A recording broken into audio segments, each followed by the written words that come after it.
Assalomu alaykum aziz do'stlar. Zalga birinchi marta kelgan odam nimadan boshlashni bilmaydi. Juda ko'pchilik shu borada qiynaladi. Demak, bugungi videoda shu savolga javob beramiz. Xo'p, zalga yangi chiqqan inson birinchi o'rinda full body trenirovkasini qilish kerak. Nimaga aynan full body? Chunki silovoy trenirovka har bitta muskulga alohida e'tibor bergani odam fizический nagruskaga tayyor bo'lmaydi. Shuning uchun yengil tanani o'rgatib olish uchun full body trenirovkasini qilish kerak. Ahliyor atlet o'zini fitness bo'yicha maslahatlarini Instagramda berib boradi. Men ismim Mirzo. Birgalikda sizlarga bu narsani tushuntiramiz. Endi sama saboy biz birinchi mashqdan boshlab o'ryapmiz, lekin aslida razminga qilinadi, to'g'rimi? Doim.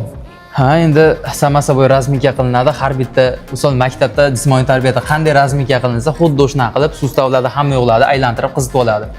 Ko'pchilik begavoga kelib sirazi yugurishni boshlaydi. To'g'rimi bu? Begavoyda yugurish ham, qizib olish ham to'g'ri. 5 minut, 10 minut qizib olish to'g'ri. Keyin agar qanotga ishlaydigan kuni, misol turnirdan boshlagan ham to'g'ri. Birinchi mashqimizda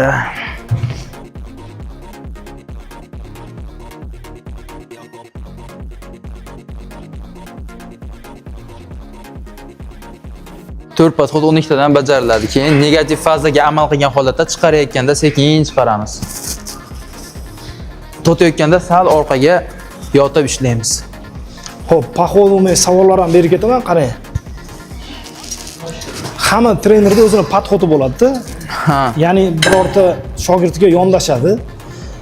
Qaysidir shogirdi masalan tajribasi bo'lsa, umuman unga boshqacha programma tuzib beradi. Shug'ullanmagan odam bo'lsa o'sha boshqacha. Xo'p, birinchi mashqimiz blokchniy trenajyorda qanotga ishladik. Shirachayshillarga. Endi ikkinchi mashqimizda bitsepsga o'tamiz. Yes man.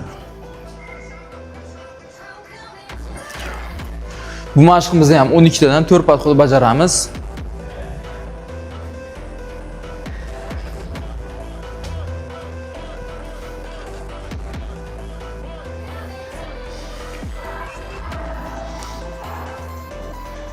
Mana ahliyorni kuzatsangiz, bitsepsi o'ta katta ko'rinadi. Ko'pchilik bu yoqqa negativ yozar ekan, ximiya qilasan, steroidda yurasan polniy deb yozishar ekan. Lekin mana men o'zim kelib bu yoqda kuzatdim. Natural. O'zingiz nima deysiz bunaqa negativlarga? Qanaqa qaraysiz? Xo'p, endi bu negativlar birinchi o'rinda saviyasizligidan, hali bu sportda aql yetmaganligidan. Xo'p, ko'pchilik bir oy zalga chiqib olib turib, o'zidan boshqacha rezultat kutadi-da. Hali o'ylaydiki, bir oyda Ronnie Coleman, yo'qmasam Arnold Schwarzenegger bo'lib ketaman deb o'ylaydi-da. Sport dabavkalarni olishadi. Misol sport dabavkalaridan ortiqcha narsa kutishadi-da. Lekin bu oddiy dabavka xolos, ovqatdan ham olsa bo'ladi. Ko'pchilik misol mana sport dabavkalar olganning sharoiti bo'lmaydi. Shular kaloriyasini hisoblab, o'shalarni o'rnini qoplab olsa bo'ladi. Agar sharoit yo'q bo'lsa, lekin bab sport dabavkalar bu sportda muhim. Uzoq yillik tajriba ham baribir katta rol o'ynaydi. Masalan, siz 5 yildan ko'p ishlayapman deyapsiz. Qo'lingizdagi ob'yom, razmerining kattaligi genetikaga ham bog'liq. Genetikaga bog'liq, to'g'ri. Birinchi o'rinda qo'limning kattaligi bu genetikamdan, keyin mana shu yillar davomida qilgan mehnatimdan, mehnatingiz mahsuli. Mehnatim mahsuloti. Uchinchi mashqimizda qo'l orqasiga o'tamiz. Bu yerda gantel bilan boshimiz orqasidan razgibaniya bo'ladi. 12 tadan 4 podxod bajaramiz. Iloji boricha tirsagimizni boshimiz tomonga yaqinlashtirib yopgan holatda bajaramiz.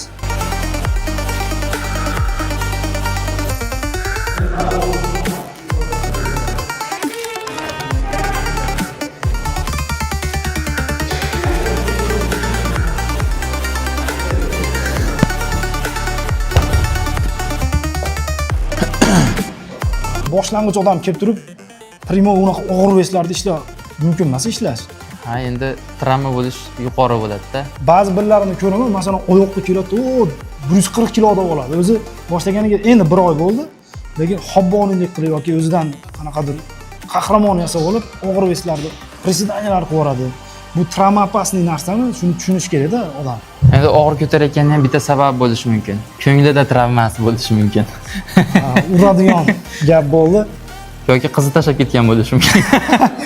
To'g'ri. Keyingi mashqimizda yelkani o'rtasiga bo'ladi. Bu yerda Mahiv storini qilamiz. 12 tadan 4 podxod bajariladi.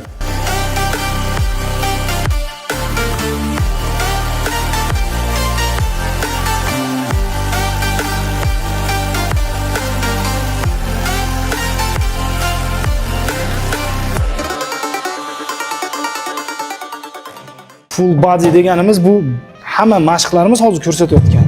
Bir kunda bajarasiz. Shtobi 1-2 oyda hamma muskullarni, hamma organizmni og'irroq veslarga tayyorlab olish, yuqoriroq natijaga chiqish uchun. Xo'p, bu full body trenirovkadan maqsad tanani fizический nagruzkaga tayyorlab olish. 3 hafta davomida haftasiga 3 martadan bajariladi. Mashqlar orasidagi dam olishga ko'pchilik e'tibor bermaydi. Ko'p trenerlar 1 minut, 1,5 minut dam olish deydi. Aytib o'tmoqchiman. Xo'p, 1 minut dam oldingiz mana. 20 kg vest ko'tardingiz, 1 minut dam oldingiz. 1 minut dam olganingizdan keyin u 20 kgni 15 ta ishlagan bo'lsangiz, 10 ta ishlagan bo'lsangiz, keyingi podxodingizda 1 minut dam olganingiz uchun o'sha 10 tani 8 ta yoki 6 ta ishlashingiz mumkin-da. Lekin 3 minutdan 5 minutgacha dam olsangiz, muskul yaxshi dam olgan bo'ladi. Va xuddi o'sha ko'targaningizni yo 10 ta yo 12 ta xuddi o'sha narsani yana ko'taraverasiz. Lekin bu yerda yana bitta narsasi bor. Katta muskullarga ko'proq dam olish kerak deydi. Masalan, gavda, ko'krak, oyoq.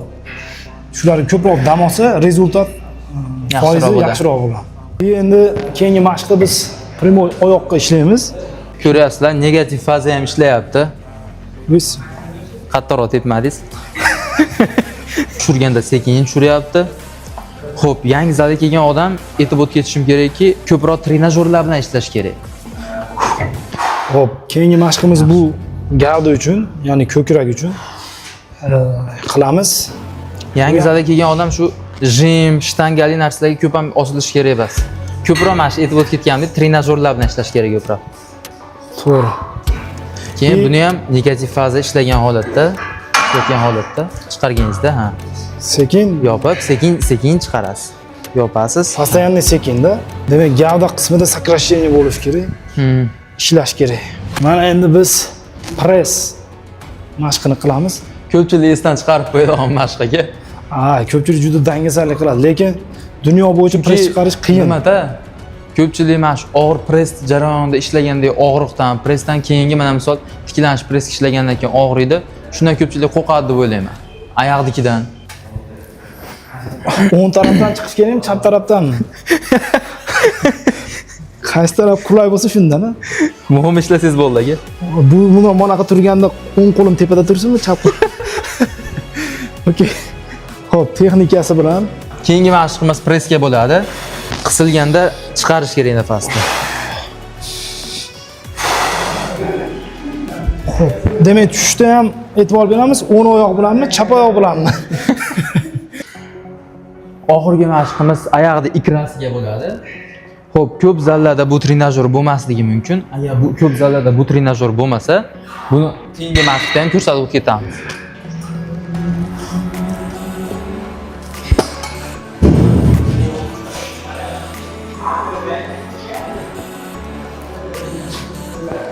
Удобный вес olib bajarasiz.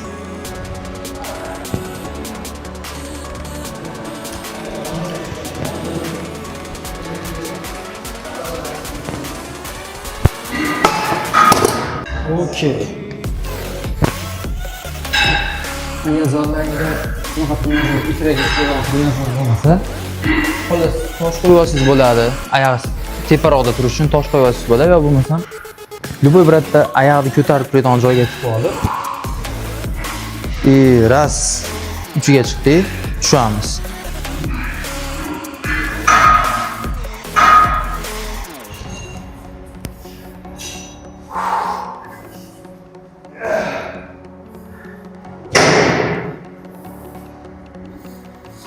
Bu menimcha prejokni ham kuchaytiradi.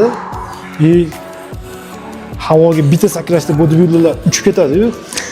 Demak, bu значит futbolda ham yordam beradi. Chunki oyoqda mana oldi qismidagi muskullar driblingga javob beradi. Orqadagi o'sha primoy sprint yugurish. Do'stlar, Ko'pchilik zalda esdan chiqarib qo'yadigan narsa toshlarni joyiga qo'yishda esdan chiqarishlar.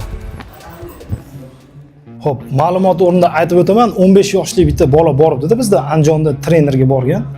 U trenerga borsa, sirazi sportniy dabavkalar yozib yuborgan. O'ta katta summada, 3 million atrofida. Bu qanchalik to'g'ri? Xo'p, birinchi o'rinda unaqa trenerdan qochish kerak. U trener sizga agar ortiqcha vazni bor insonga defitsit kaloriya qilinadi. Ortiqcha vazni bor inson va unga u trener ovqatlanish ratsionini tuzib berish kerak. Xo'p, so'zingizni oxirida endi bizni obunachilarimizga, bizni ko'rib turgan insonlarga nima degan bo'lardingiz? Xo'p, mehnat va bilim izlashdan to'xtamanglar. O'ylaymanki, bugungi videomiz sizlarga foydali bo'ladi.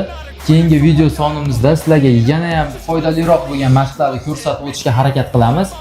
Mehnatdan to'xtamanglar jigarlar. Genetikangizni o'zingiz tanlamasligingiz mumkin, lekin ovqatlanish rejimini, mashg'ulot rejimini o'zingiz tanlaysiz. Keyingi videolarda yana biz ko'proq bo'li qiyinroq darajalarni ko'rsatib o'tamiz agarda bu video qiziq bo'lsa. Izohlarda fikr qoldiringlar. Ko'rishguncha. Xo'p, kommentariyada sizlarga qanchalik qiziq bo'lgani shu haqda yozib o'tib ketsalar, keyingi video chiqishiga bizga motivatsiya bo'lgan bo'lardi. Qani ketdik. Gaz!